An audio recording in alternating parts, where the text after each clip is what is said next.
Welcome to the Red Gauge Podcast. I'm your host, Kyle. Today we're joined by two guests. We might have a paucity of hosts, but we don't have a paucity of members. That's an inside joke.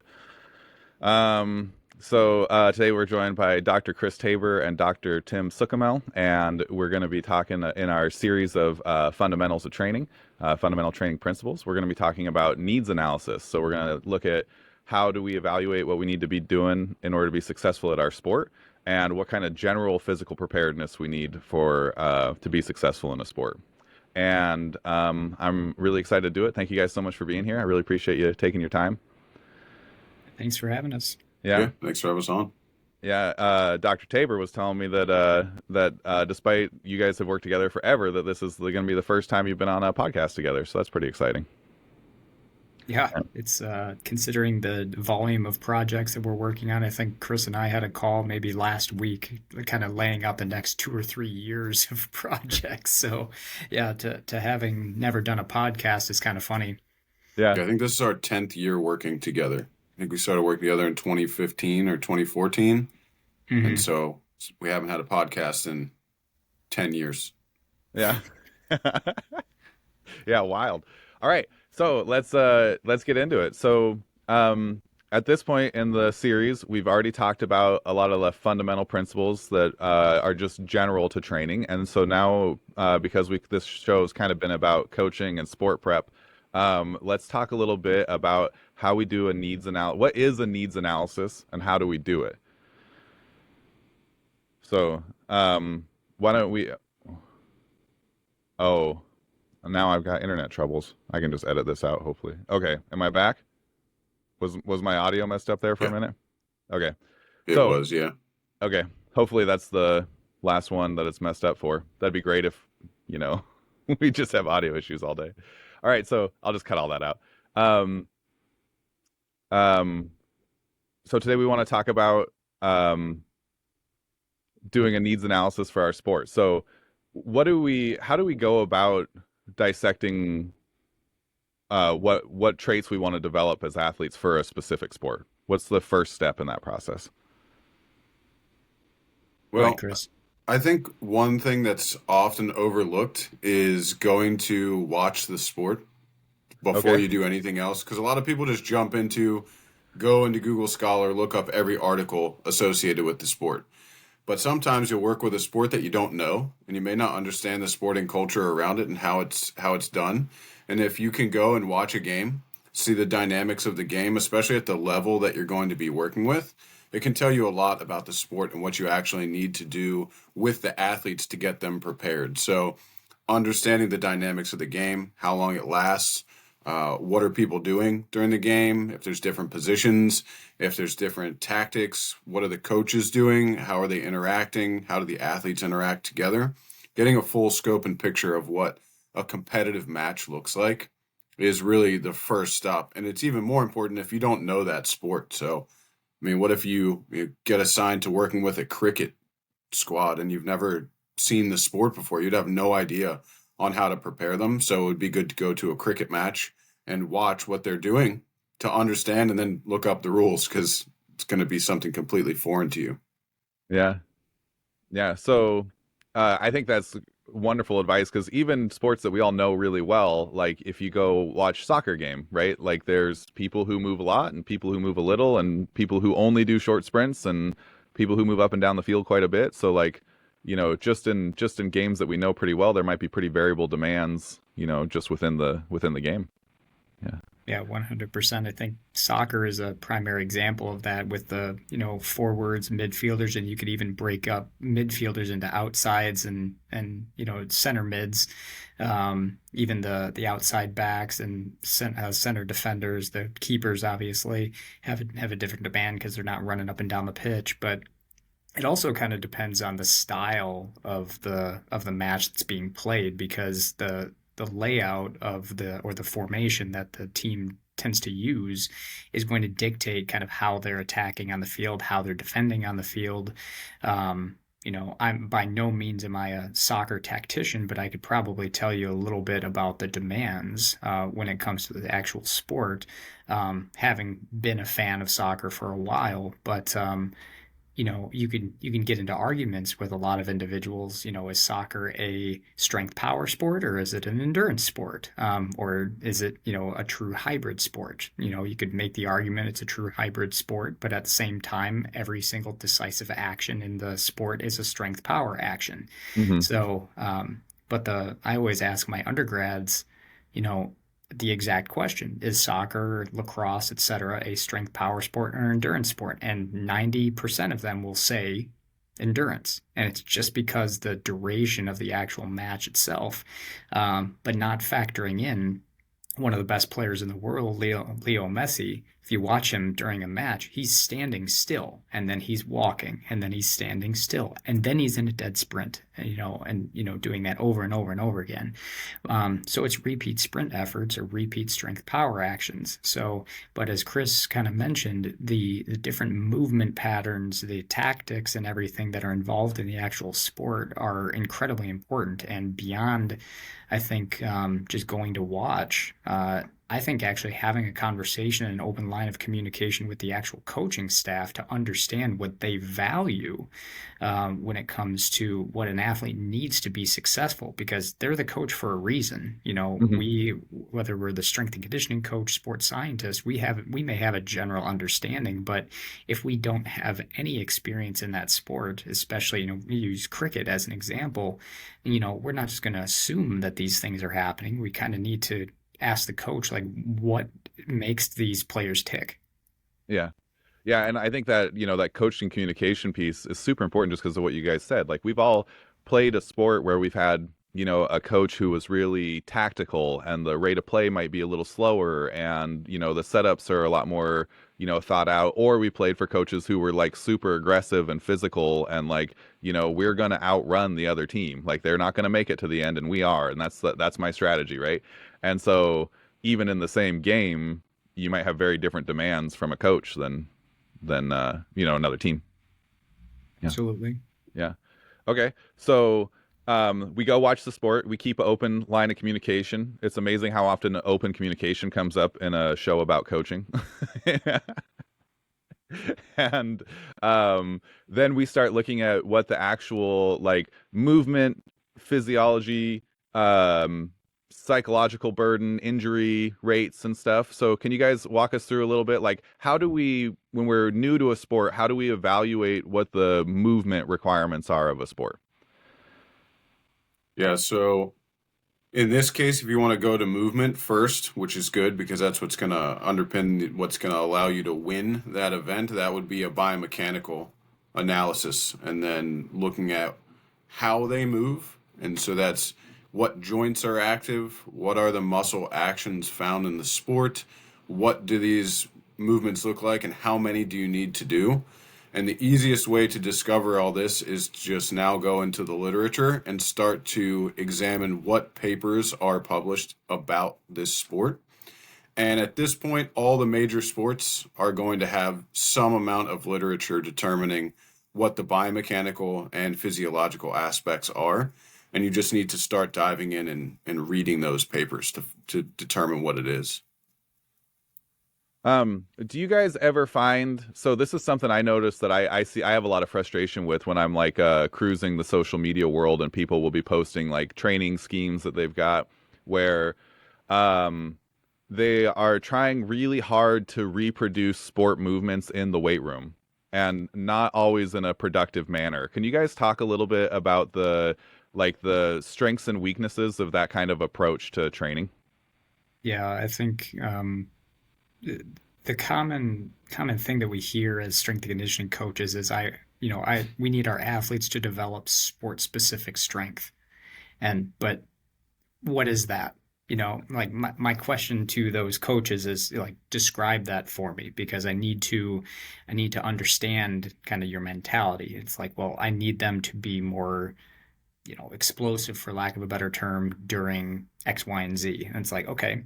But that goes back to the biomechanical analysis that Chris was just talking about, is that, triple extension is still triple extension. I Hmm. understand that there's obviously direction in which someone's producing force to make them move a certain way. So what they're looking for is task specific strength. They want someone to be able to, develop force, rapid force production, explosiveness, if you will, through a specific movement pattern. So, one of the examples that we think about, or that we can think about, is Chris. One of our mentors, Kimi Sato, works with golfers, and one of the things that separates golfers when it comes to how far they can drive the ball is how much force they can actually put into the ground and actually then transmit through the rest of the body to the club head.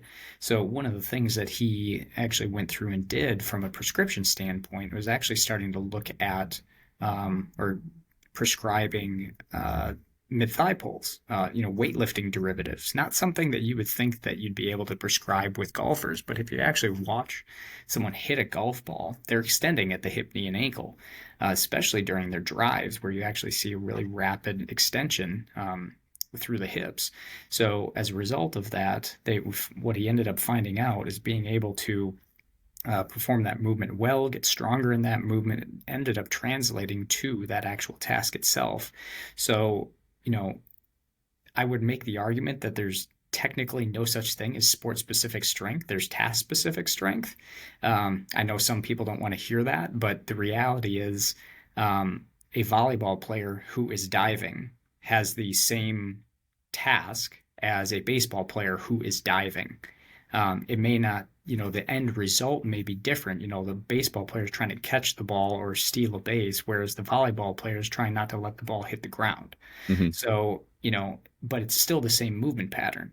So you could make the argument there are several sports that you could train very similarly with very similar exercises, but there's going to be the small nuances where you're going to, you may load a little bit differently. You may have specific movement patterns that you actually want to go through. But I would also say that we can't get too specific in a weight room. The best way to train the sport is actually play the sport.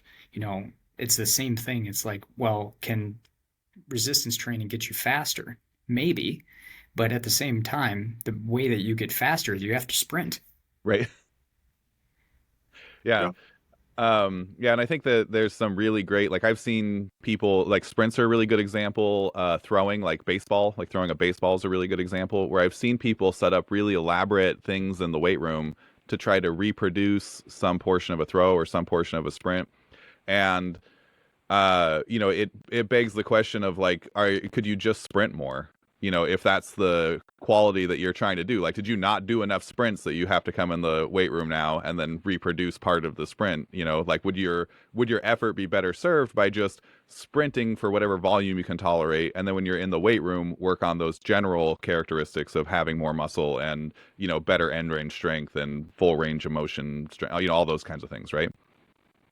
Yeah. Um, I think you so have to also be a little bit careful when you do these sports-specific items in the gym, as they have mhm. unintended consequences. Two examples I can give. One, they tried to build a dry land swimming device to mimic the shoulder Okay, action yeah, of swimming in the pool. And what it actually did was made their mechanics in the pool worse yeah, because they tried to get so specific to it that that's not what the weight room was for. You swim to get better at swimming, and you develop the muscles in and around the back and shoulders to prepare you for swimming in the pool. hmm The other one that is more recent was there was this coach that came up with attaching a chain to a bat and having them do an isometric swing where the bat is attached to the wall and hold it isometrically because you can produce more force. And that does not look like the motion that you would have when you're actually hitting. And people then suffered oblique strains after choosing this exercise. So logically, you're like, well, I'll just do an isometric rotational exercise and it'll carry over to batting. And it didn't have the intended effect, and people ended up getting injured. So, you can take some of these things that have a good idea and take them too far and actually make the athlete worse. Where had you just picked a normal exercise, such as, a rotational med ball throw, that's probably going to give you the more general capabilities to swing a bat, and then you go to batting practice with your coach, swing and learn how to do that correctly, and it'll carry over in that aspect. Yeah, so that doing that med ball throw still gives you a chance to overload it, right? You can do something a little heavier or a little lighter and, work on speed or whatever, and you still have the opportunity to overload it. um, I always think it's really interesting when people try to do those kinds of things. Like I had the experience of swimming with a really phenomenal short, like sprint swimmer, short, like 50-meter swimmer. And um, I had a much bigger vertical and was much faster on the track. And when we got in the pool, he just blew me out of the water. Like it wasn't even close. I couldn't swim even maybe a third as fast as he could. Like it just, he's super talented, been doing it forever. And then that was really interesting to me. And so I went and kind of took a deep dive on swimming, and it's interesting to see how like the like really good swimmers create like a horizontal line along the bottom of their body, and it kind of creates like an airfoil effect, and they're really good at generating these stable vortices that come off of them instead of just turbulence, and so there's so much about the finesse of the sport that you just can't reproduce without practicing that sport, right? So we need to spend that time doing our sport, do as much of our sport as we can, enjoy and manage and maintain and all that kind of stuff, and then go train those general skills. I do think there may be some exceptions. There's not, it's not going to be a be all end all if you do things a certain way, but you have these tools in Germany and Scandinavia that mimic the same throwing mechanics as you would get with a javelin. And Mm-hmm. you've probably seen these videos of people throwing kind of a sliding device kind of at the same angle that you would throw a javelin. And Yep. based on the individual, I think they can adjust the angle and everything. And, it's very specific. But, to the average individual, no one else probably besides the jav throwers are going to be using that device. Mm-hmm. And the coaches are probably using it, one, to reinforce mechanics, because obviously if you don't rotate or throw appropriately, then something's going to feel off, especially because it's on a track, um, versus like a free motion javelin. But at the same exact time, they might be able to add a little bit of extra load to it to be able to kind of provide an overload stimulus. And I know that some people have done this with shot throws as well. Mm-hmm. And I know in the U.S. they've used some overweighted and underweighted shots to add extra load and force or add some speed to the movement. But again, it still comes down to the actually performing the task itself. So throwers still have to throw, sprinters still have to sprint. Baseball players, softball players still have to hit, and so until you're able to actually tie in what you're developing in the weight room to the actual task, which is why developing strength is obviously important, but at the same time, if it doesn't translate to what you're doing on the field, court, what have you, are we truly benefiting the athlete? Yeah. Yeah. So when we were doing these movement analysis, I mean, maybe we should pick a sport for a second. Can we do shot put? I like shot put, so it's easy for me to stay in my lane. So if we go do a movement analysis on shot put, right? We know there's a rotational component. We know there's a leg drive component. We know there's, a pressing component, right? And then we want to, pull that apart into, like what is that going to look like for training pieces? So obviously we've got, the throwing, which is our actual sport, and we can do overweight and underweight implements to work on those like rate of force development pieces. Um, how do you then break up, there's, I guess maybe let's yeah, okay, how do we break up those pieces for like what am I going to be doing in the weight room? Like how much do I want the weight room to look fast and explosive, and how much do I want to just get bigger, and how much do I want to just get stronger? Want me to go with this one? So the first thing you want to do is you want to evaluate the physical characteristics of the athlete that you have. So Mm-hmm. what do they look like? And then what are they lacking? Like, what are their strengths and weaknesses? So we're speaking of a shot putter. We need to make sure that they're of the correct size. We know that shot putters are now, in the current time, they're large athletes with a large amount of muscle mass. They are strength and power specialists, so they're throwing this one time, one hard throw, and then they take a break. So there's less metabolic activity that we need to be concerned with. And then from there, will work with their coach to determine what are the technical deficiencies that they are lacking. So they'll use a high-speed camera. They'll break down the technique based on the technical model of the coach.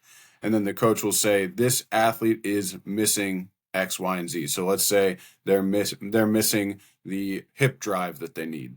Well, now that we know that from the coach, we can then build exercises which are going to allow them to have the hip drive necessary that's bottlenecking their shot put performance. So maybe their upper body is strong enough determined by the coach. The angle of release is good, but it's really the hip that's holding them back.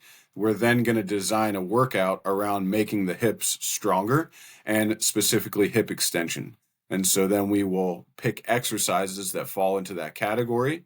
We will implement them on the timeline that we have with goals. We want to get you to this strength level. We get them there.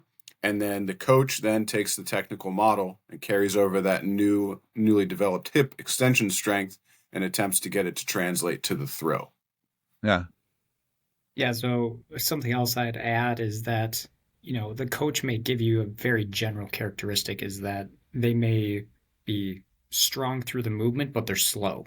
Hmm. And so basically and Kyle, I think we were talking about this before, is that um, I was a GA in the weight room during my master's degree, and we had a shot thrower, who the coach said that exact same thing. So one of the prescriptions that ended up happening was that we got rid of clean variations and they only did snatch variations. And the primary reason why was because we wanted variations that perform similar movement patterns, obviously with the extension piece of it, but they're going to be faster. And, Hmm. snatch variations are inherently faster compared to clean variations, assuming that they're loaded at the same relative percentages of whatever.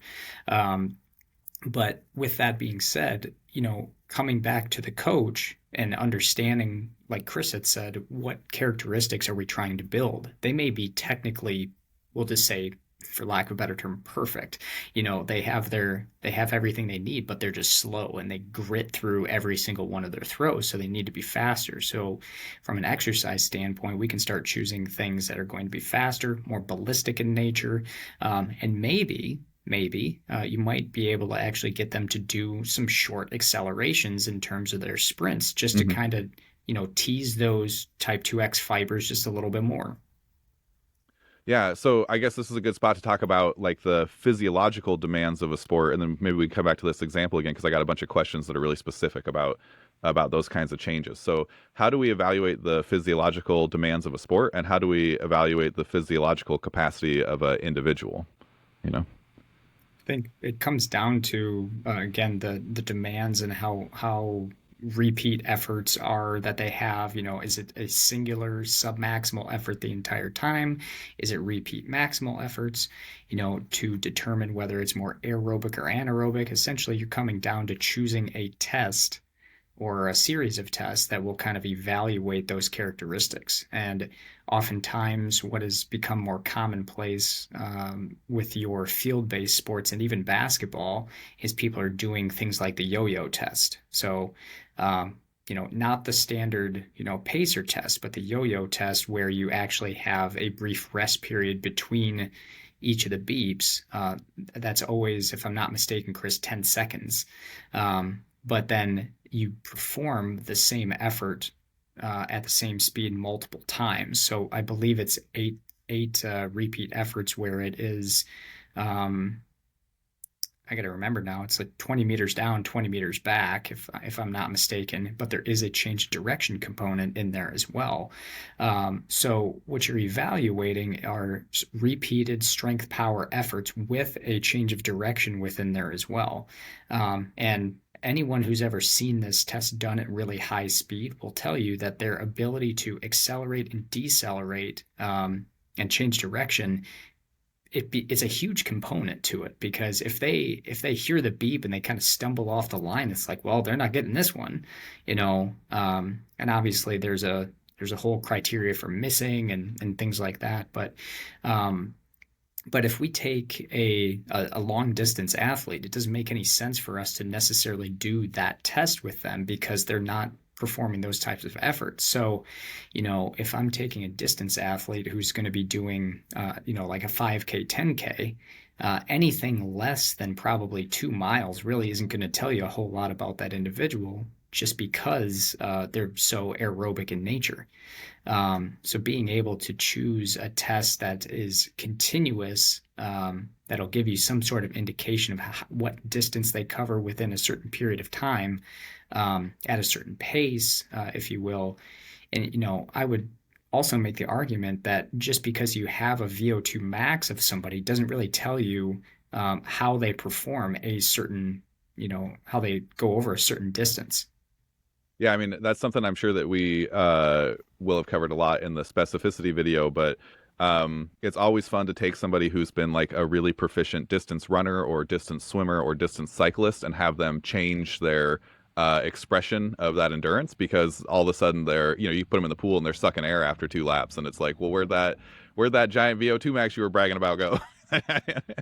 And it's just because, you have to specialize in your outputs. What are the different like metabolic domains that we have? Because I know that we've got aerobic and anaerobic production, but there's different domains even inside of that, right? So like, what are the different actual metabolic characteristics, like and like what are their kind of time frames for expression, right? So we've got like that ultra short anaerobic that's like 0 to 7 seconds. What are all of our different categories that we can look at for that?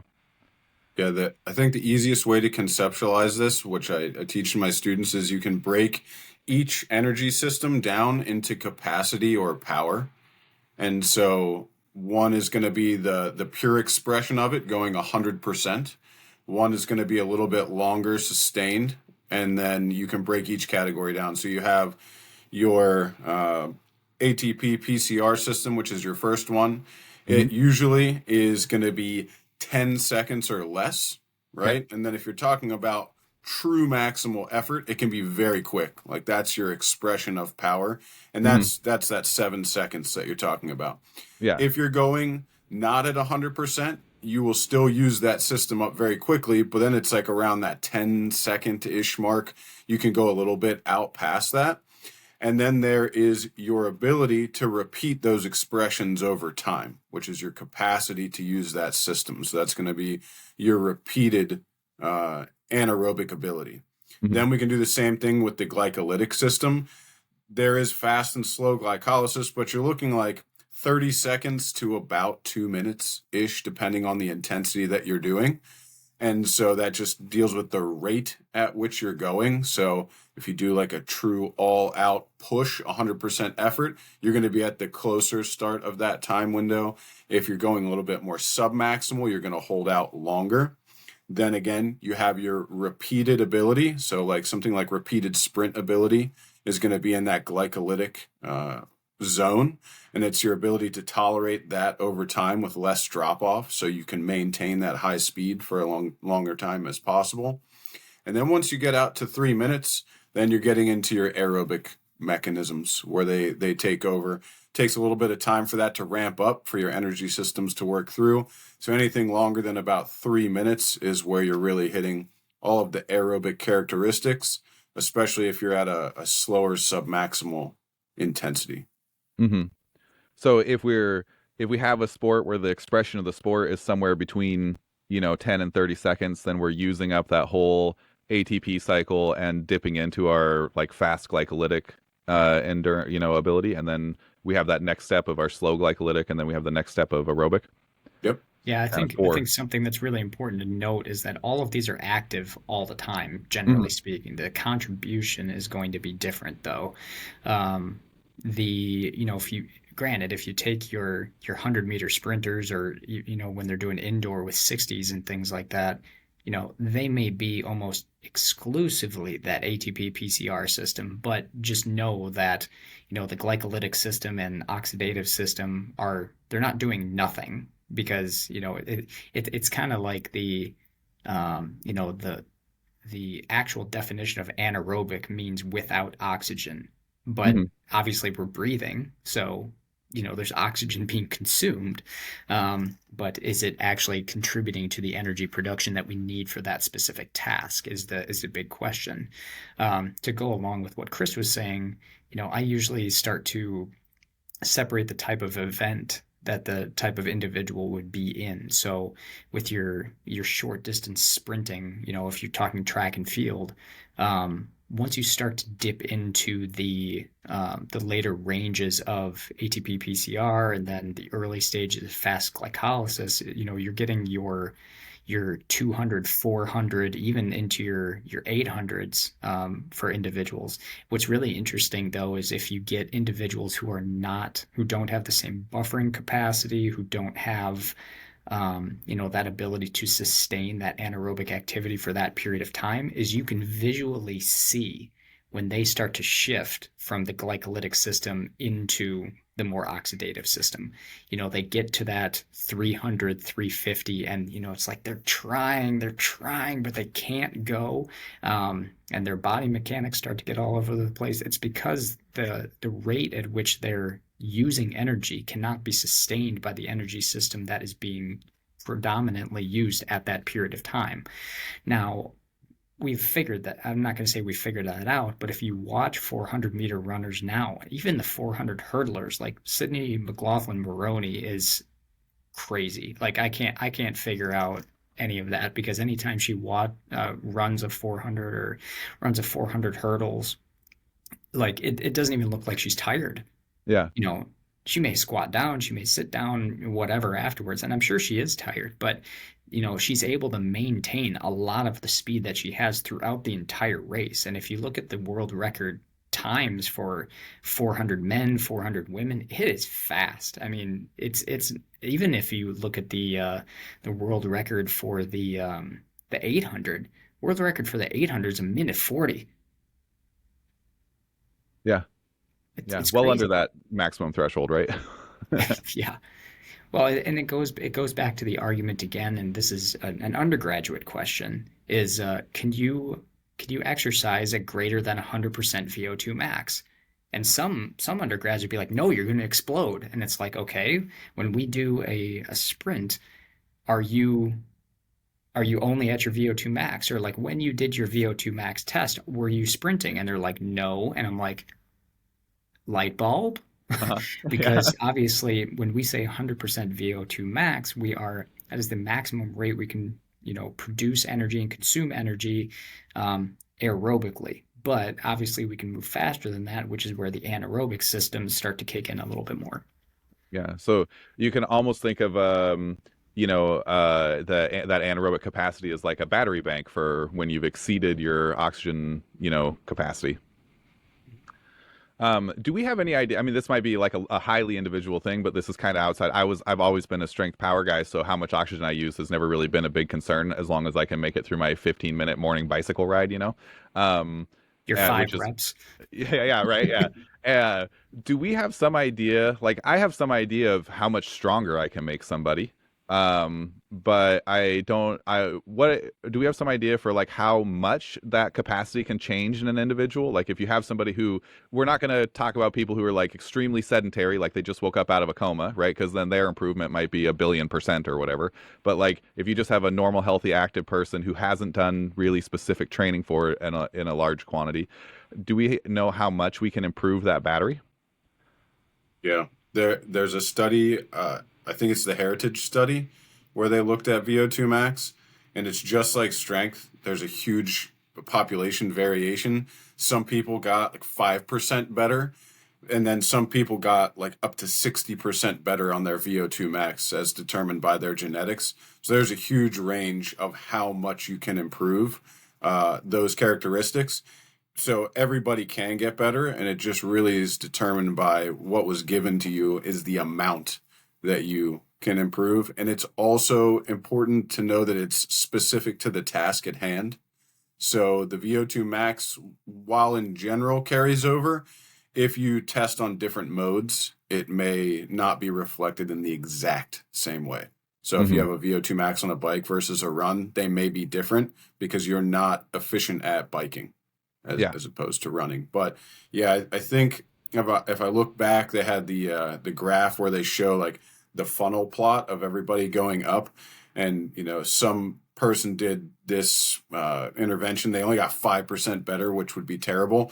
And then you see someone that's like 60% from baseline better in their VO2 max. And then that would be the endurance athlete you would want to recruit, Uh-huh. for your team. Yeah. I always thought that was really just like as a personal anecdote. When I was young, I always really admired people who had any kind of aerobic capacity because I never did. And I managed a gym at the time, and so had all the time in the world. And I was like, okay, well, I'm gonna get to where I can do just like 2 miles a day on a jog, 5 or 6 days a week or whatever. That was my goal. It took me 9 months to get to where I could run 2 miles, and I was like, I don't know what's wrong with me, but like that seems like an insane, period of time. Um, and so, but then I also, like, my wife came in. She hadn't been working out at all for years, and she was like, I want to start working out. And her first day, she came in and went for a 5 mile jog. And then, was like the next day, she was like, I don't know, my feet were a little sore, so I stopped. And then, I was like, I hate you. I mean, it is definitely something to be said that to have the genetic potential to do certain things, there's some countries that genetic doping has become a thing, where you have individuals being screened at a really young age, being, you know, you could theoretically be good at this sport, therefore we're going to enroll you in, this whole state-led system that will Hmm. allow you to train. They don't, a lot of it doesn't even take into account, does the individual actually want to do that? It's usually like, oh, you will be a good weightlifter, therefore you will lift weights. Go lift heavy things now. Um, Here's some testosterone. But the phrase that got more humorously related to Bertrand Russell was choose your parents wisely. The genetic potential that someone has isn't something that we can necessarily alter. However, there are epigenetic characteristics that allow their genetic makeup to actually respond to certain methods of training easier or harder, depending on the individual, that will allow them to adapt. And what Chris was talking about with the heritage study was pure evidence of that, in that some people are just not going to adapt to the same rate or the same magnitude that others will. Hmm. So, with that in mind, it'd be it, those who've read Sports Gene, well, they kind of allude to this, like or hate the book, there's still some really good takeaways from it, that there's hard gainers and easy gainers. We all love to work with the easy gainers because it makes it look like we're doing our job really well. But Hmm. honestly, we almost measure our success based on the hard gainers, because those who are, debatably closer to their genetic potential with certain things, being able to get them to their next level is really what we're trying to do. And everyone, we're trying to get everyone to their next level, but um, we don't know necessarily. We can't. I wish we had, a battery of someone that comes in and is like, what percentage of your genetic potential are you at right now? Uh-huh. Um, let's see if we can get you there. But everyone's fiber type is going to be different. Their genetic makeup is going to be different, and which is what makes, strength and conditioning a science rather than an exact art. Yeah. Yeah. Okay, so if we roll back to our shot putter now, we've talked about the kind of metabolic things that we can look for in a sport, right? Is it like super short bursts? Are they sustained for a little bit? Or are they sustained for a long time?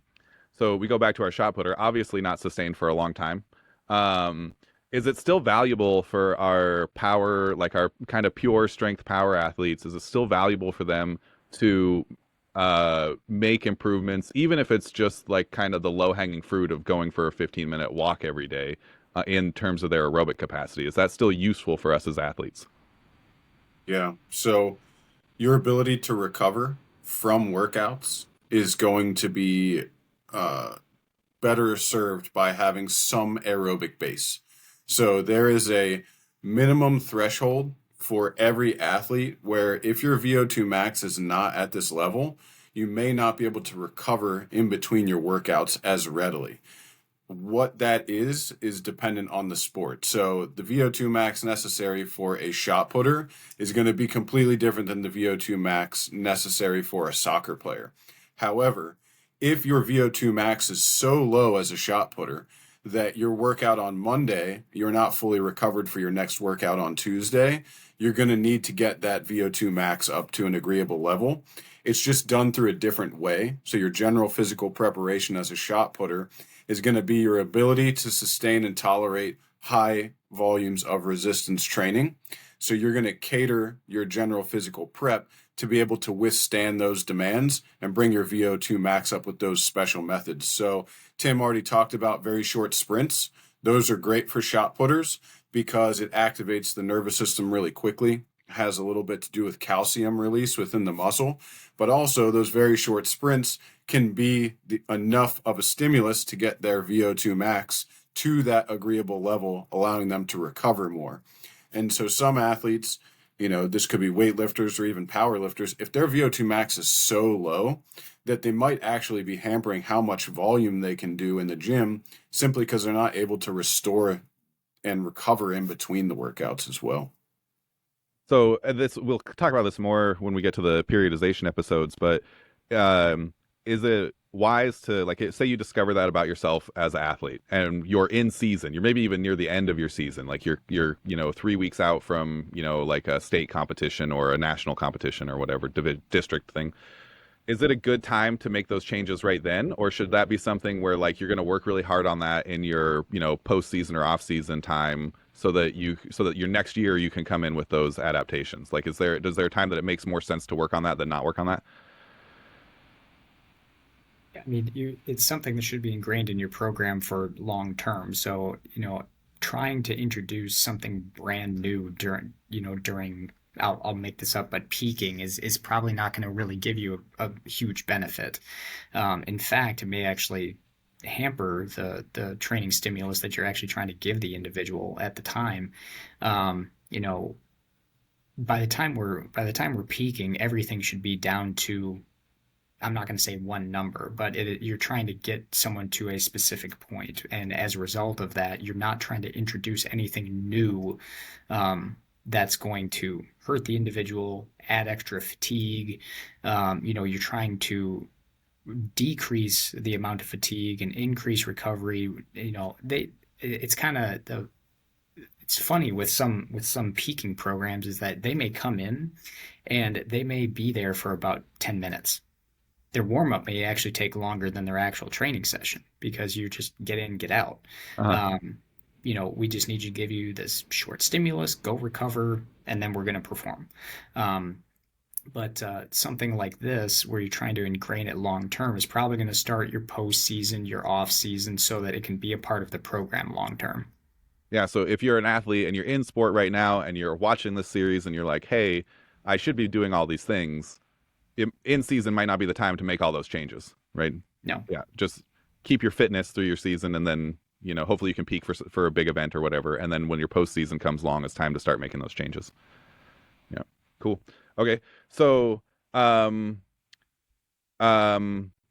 it's still valuable to have some VO2 max. That's still good for you, like regardless of what your sport is, because there are recovery demands, and that helps with your recovery demands.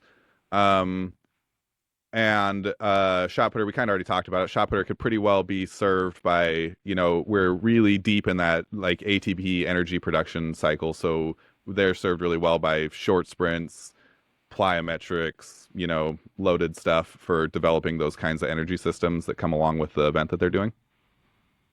Is there anything like what is kind of like the dose that we want to give for that? Like how much short sprinting can you do? You've done your throws for the day, you've done your technical work, it's time to go do some power work.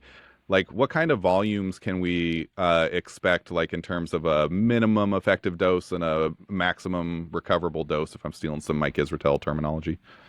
I think it's going to be very dependent on the individual and their background with the activity itself, because these are large individuals generally. Mm-hmm. I haven't had the pleasure of seeing bodybuilders sprint. Not to say that shot putters are bodybuilders, but there's some big boys, and big women. But if you think about Ryan Krauser, Mm-hmm. debatably the best shot put thrower in the world, and I think Yep. you can Ever. easily make that argument ever. Yeah. Yeah. So as a result of that, I've heard things that he does some sprints in his training, but he has built up his tolerance to be able to, um, or his tolerance to various sprint volumes. And if someone listening to this says, "Well, I'm going to go do sprints," well, like, what do your sprints actually look like? Like, what are the distances you're actually covering? And I don't know what Ryan Krauser's training program is, but at the same exact time, I know he's not doing 100-meter sprints, Hmm. you know, doing just enough to be able to stimulate all of those high end type 2 fibers that we've been talking about. But then, as Chris was talking about, getting the metabolic capacity to be able to tolerate that amount of work. The reality is, a lot of individuals, to gain that extra 0.5%, 1% at that level, may need more volume to be able to get a proper stimulus. Someone who this is brand new with, it may be very basic, where you're doing a set. And Hmm. what is a set? Maybe let's just call it 4 sprints for, you know, 20-yard sprints or something like that. And I'm just using this as a pure example. But Hmm. if someone were to go do 4 20-yard sprints with, proper recovery and everything between them, it's going to give them a stimulus, but that stimulus is going to be based on someone's background with the activity, running technique, what position they're actually starting in. Are they doing a 2-point stance, 3-point stance, etc.? Because the individual's ability to tolerate that is going to be very unique.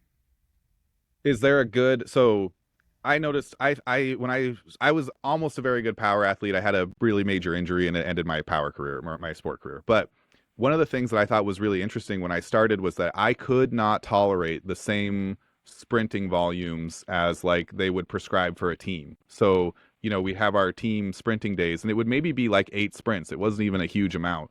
And I'd do really well for the first 4 or 5, and then all of a sudden, my ankles hurt and I can't recover for the next one. Like, what do you look for as a coach to be like, okay, we've hit a point of depreciating returns with this athlete? Because I've always felt you can kind of see when you're doing productive work and when you're not doing, like when you're training them to be faster and when you're not training them to be faster anymore. So, like, what could we see as a coach if we're working with who again are big people, right? They're large. They may or may not have the capacity like to do a huge amount of volume when you first get them.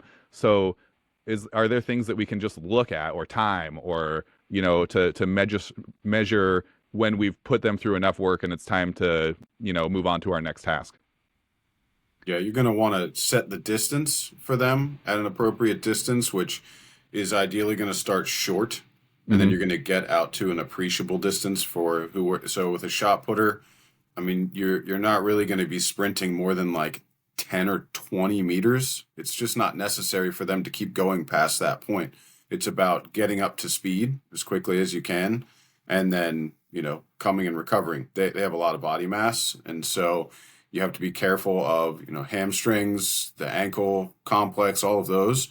And so the best way is once you have your distances set and you have an idea of how many repetitions you would want to time them and then have a cutoff when the time becomes not productive for whatever that sprint is. So you have to come up with a threshold for the time period of the year where they are and say from sprint 1 to 5, if they're maintaining this speed is okay. But then on 6, if they go beyond the threshold that you've set, I don't know, let's just say 10%, from sprint 1 and then sprint 6, you hit that threshold of greater than 10% drop off, then you would cease to do the sprinting activity because it's not having the intended effect.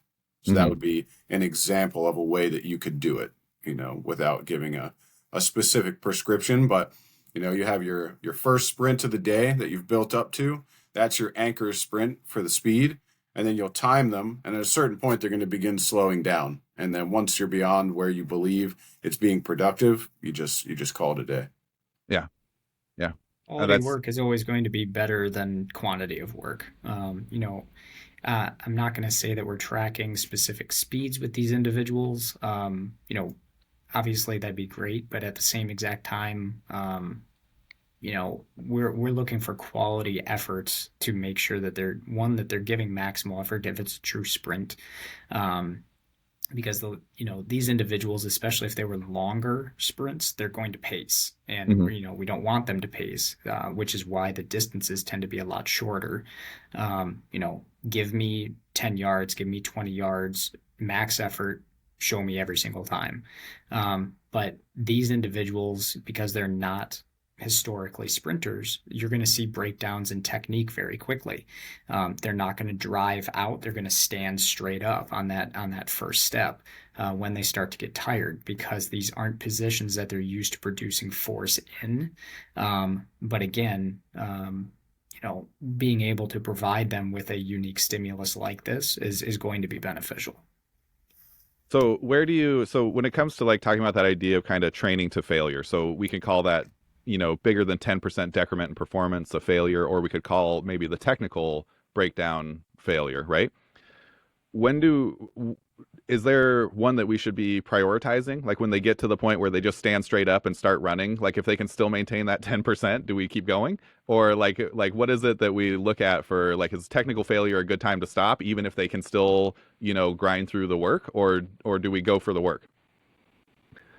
I mean, technical. I saw Chris's head, and I had the same exact reaction. As soon as you start to see technical failure, I think we're not achieving what we're trying to achieve. Hmm. Now, that being said, if they're doing sprints, they actually have to be coached on kind of how to do them. It's not going to be perfect. You're not going to get your same technique out of your throwers that you would get from your hundreds or your short distance sprinters, but at the same exact time, technique still matters.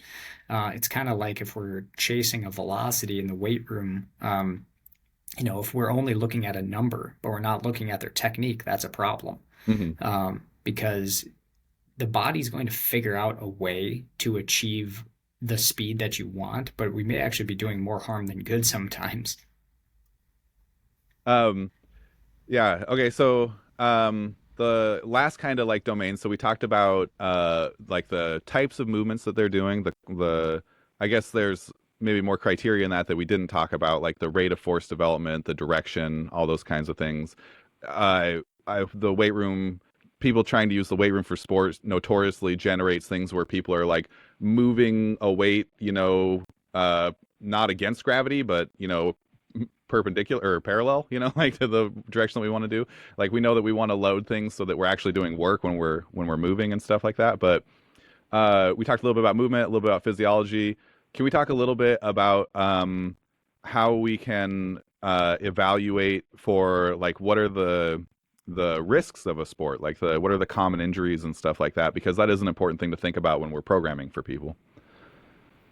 Yeah, I Yep. think where Oh, go where ahead, it Tim. starts obviously is what movements are they actually performing, because a lot of the biomechanical considerations, we can start to figure out what muscle groups are going to be under greater strain during those movements.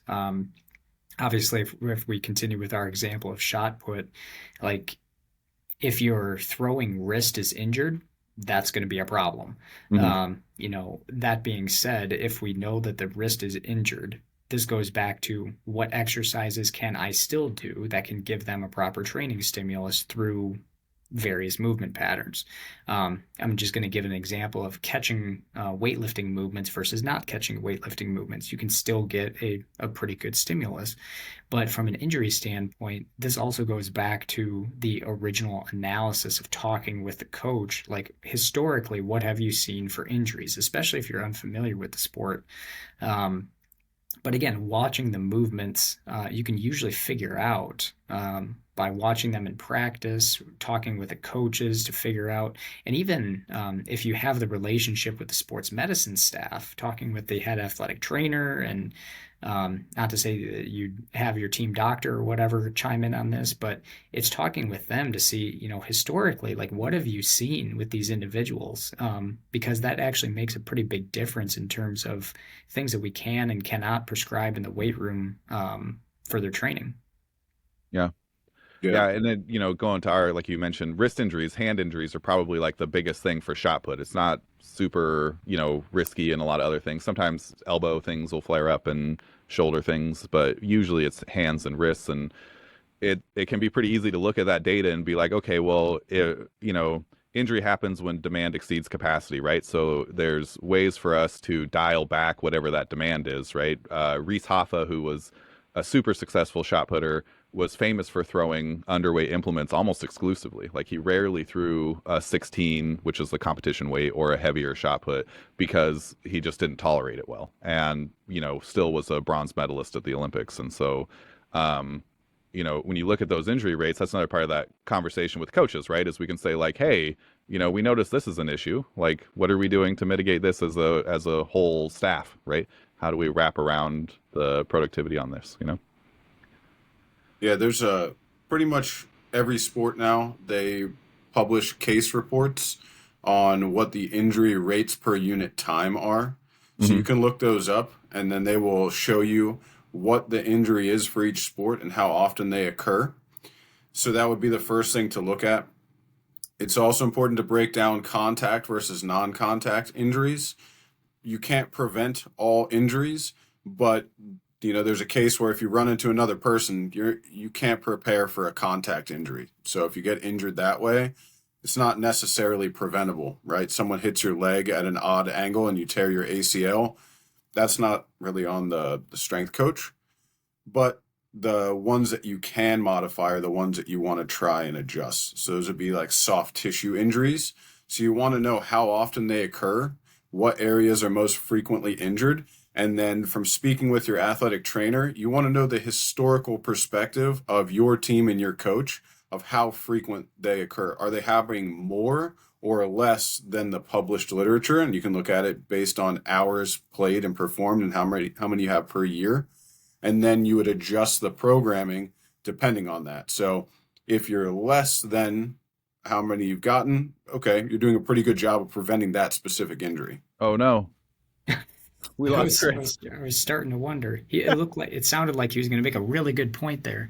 Um, Yeah, yeah. but no, I mean, just to continue what Chris was saying, you know, the training programs have to be adjusted based on, you know, the individual coaches, the individual athletes that you have, because the reality is that each throws coach in this case is going to have the specific training program that they have, and by talking with the athletic trainer, being able to understand what has happened historically from an injury standpoint may be very unique to the program that the throws coach is giving them. So as a result, it's just making sure that we're compensating for that and being able to be more prepared for that.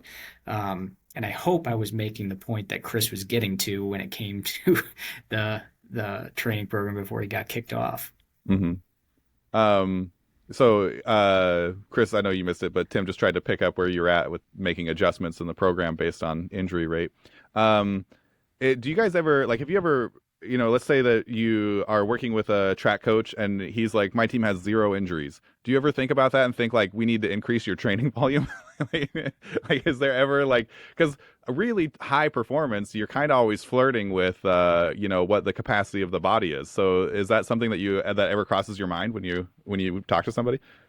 I mean, you're not seeking to cause injuries Right. ever, but at the Right. same exact time, you could question, is the training stimulus that you're giving the individual enough? Hmm. You know, very rarely, if ever, are you going to run into coaches that have never had, you know, some soft tissue injury occur or some nick in practice that ends up happening.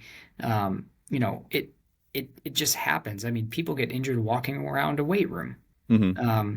So, whether it happens in the weight room, on the field, on the court, what have you, I'm not going to say that the training stimulus that they're not giving the individuals on the team is, not enough, because you also have to look at the historical success of the team, because maybe in an ideal world, you know, less training, more wins, less practice, more wins would be great.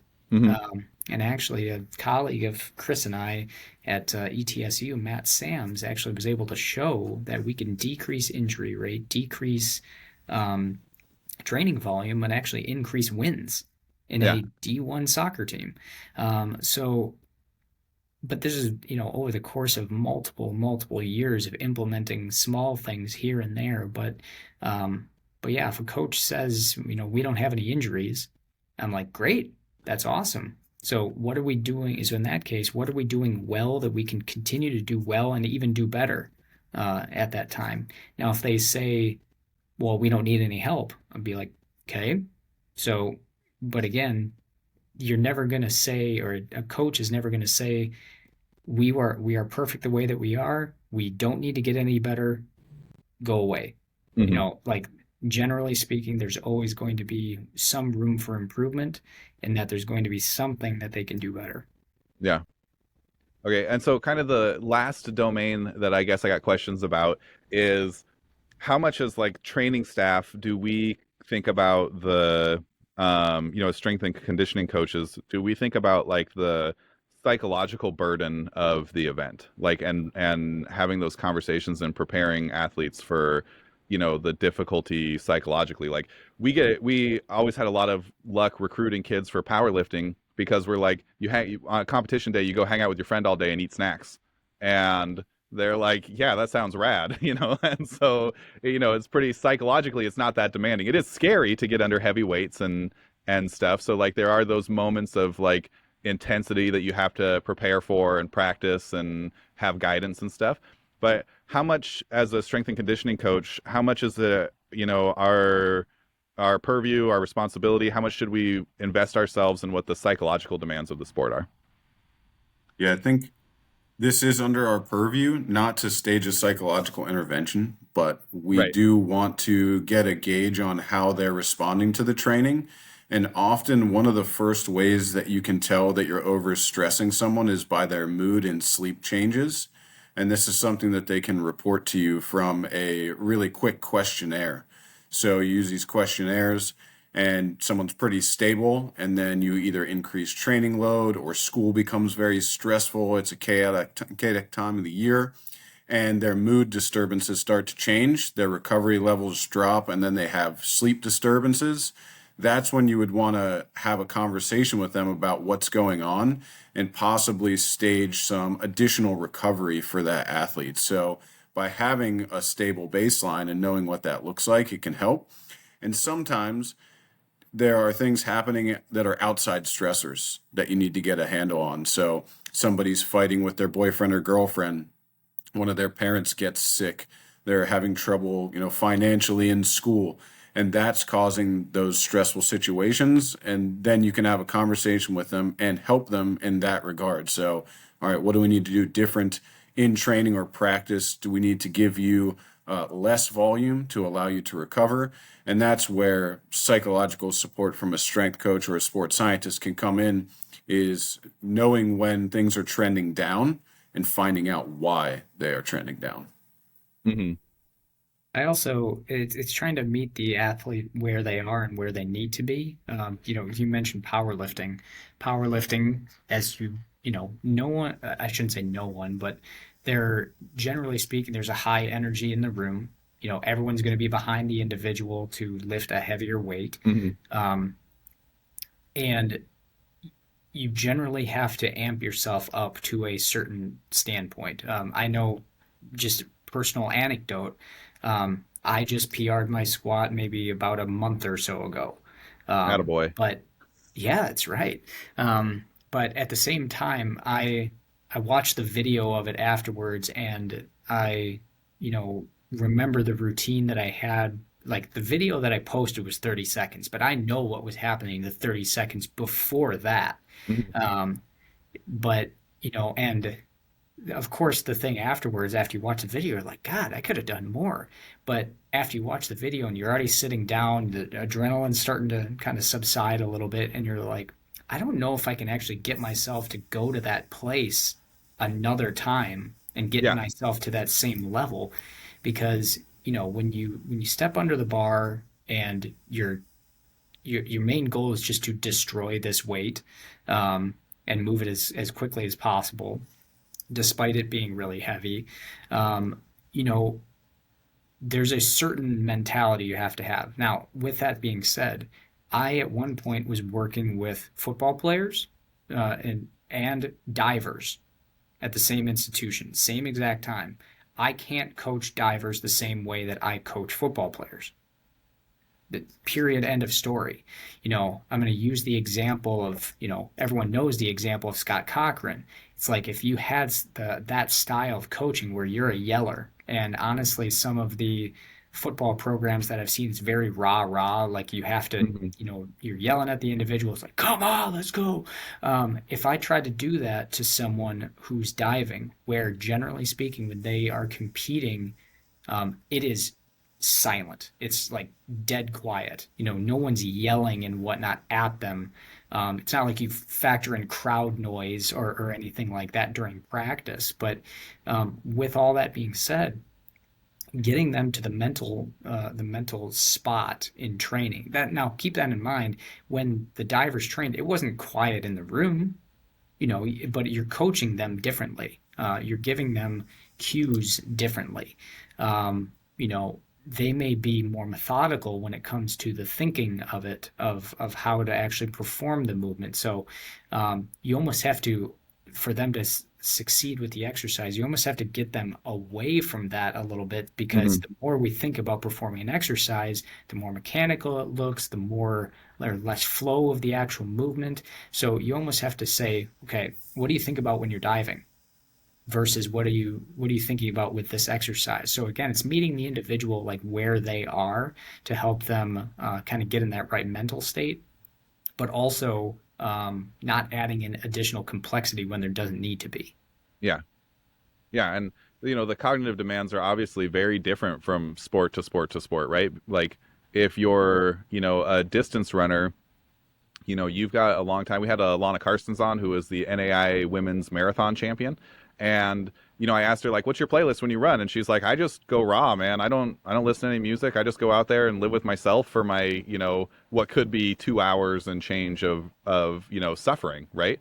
And like your tolerance for being uncomfortable has to be really high. Like you have to learn how to enjoy it, and then on kind of the flip side, if we go back to being a shot putter again, there's not really any suffering involved, but the execution that you have to do in an extremely short period of time is so critical. And if you're not in the right headspace and you can't execute well, you're going to have a bad day, and there's no saving it, right? Like, so the demands psychologically can be very different from a state of arousal or intent and focus. And it is important, I think, to have those conversations with people.